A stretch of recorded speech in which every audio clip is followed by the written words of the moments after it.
Atlas Physical Therapy. So today we're going to go over a little bit of the principles of foam rolling. So instead of having to have someone on you and massaging you, it's great to have a little foam roller, loosen up some of those tight muscles and kind of get you going and moving a little better. So we're going to start with our quads or thighs first, okay? So what we want to do is you can do it a few different ways. You can do, to make it a little easier, you can do one at a time and have this knee to support you. And all you want to do is making sure you're rolling on the full muscle. So you don't want to just kind of stay in this one spot like this. You want to make sure you're rolling on that full muscle. And then you can also do both at the same time.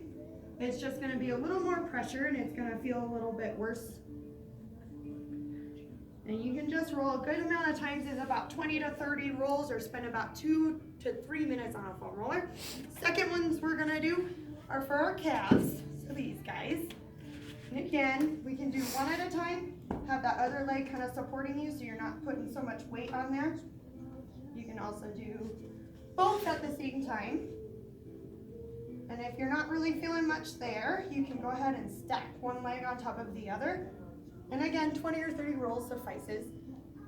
And then another guy that's really, really good at getting tight on us are our IT bands here, which is great, especially for runners who have problems in knee pain. So what you can do for that guy is you'll start laying on your side, and you want to support yourself with your hands. Take that top foot and put it on top, and then you're going to roll back and forth. And again, you want to make sure you're getting that full range of motion. Don't just kind of stay in one spot. And if you do kind of come to a spot that's a little bit more tender, you are allowed to just kind of chill on there for about 20 seconds or so, and then just continue to foam roll. And this should kind of help you get moving better and help loosen up some tight muscles and hopefully get you out of a lot of that pain.